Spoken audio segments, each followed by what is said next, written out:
Hello বন্ধুরা, কেমন আছো তোমরা সবাই? আশা করি সবাই ভালো আছো। আজ বানাবো পাবদা মাছ ঝিঙে দিয়ে। তো এখন পাবদা মাছগুলো তো নিয়ে এসেছে, আমাকে বেশি ভালোবাসে তার জন্য এই দেখেন নিয়ে আসছে। এখন এগুলা আমি বসে বসে কাটবো। এটা হলো আমাদের মেয়েদের কর্ম।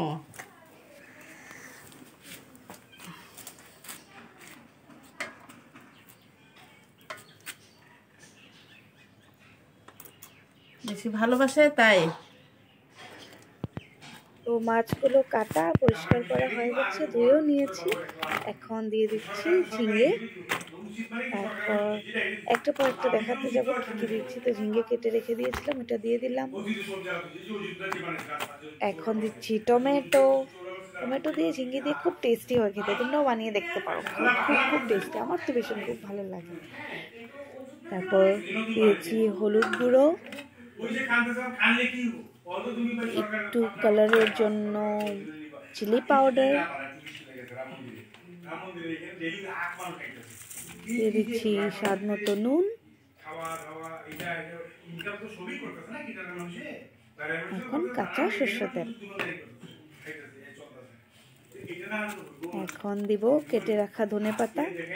এখন তো ধনেপাতা সিজন নেই, তথাপিও এখানে ভালোই আমার জামাই নিয়ে এসেছিল শিলং থেকে, তো ধনেপাতা একদম বেশি করে দিয়ে দিলাম। এটা দিয়েছি কাঁচা লঙ্কা পেস্ট, কেন কি একটু ঝাল খেতে ভালোবাসে আমাদের বাড়িতে, তাই একটু ঝাল হওয়ার জন্য দিলাম কাঁচা লঙ্কা পেস্ট করে। আর কয়েকটা কাঁচা লঙ্কা চিড়েও দিয়ে দিয়েছি।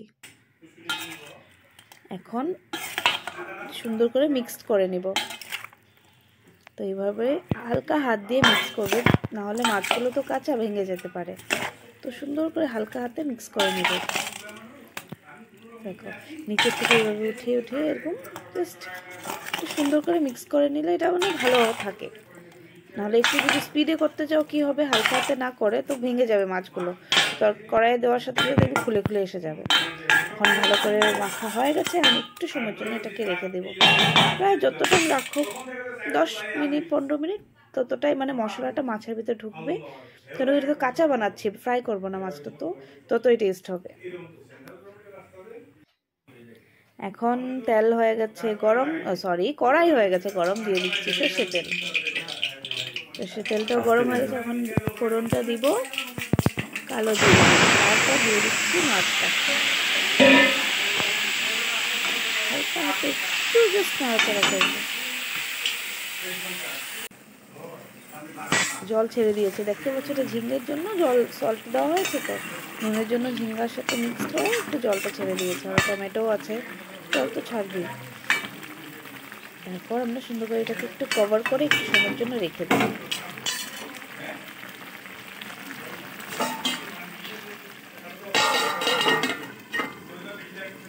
তো 5 মিনিট ঢাকা দিয়ে রাখবো।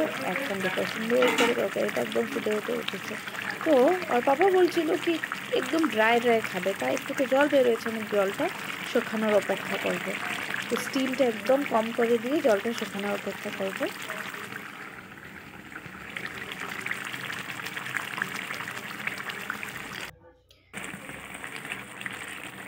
আমি একটু শুকিয়ে নিই।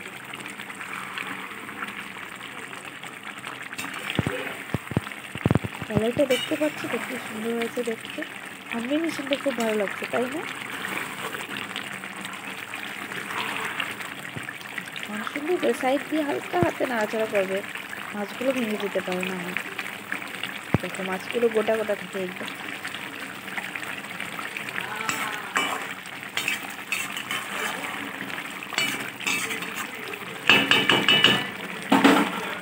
তো প্রায় 10 মিনিট হয়ে গেছে। এখন দেখো ঝোলটা পুরো শুকিয়ে দিয়েছি, হয়ে গেছে আমাদের ড্রাই ড্রাই।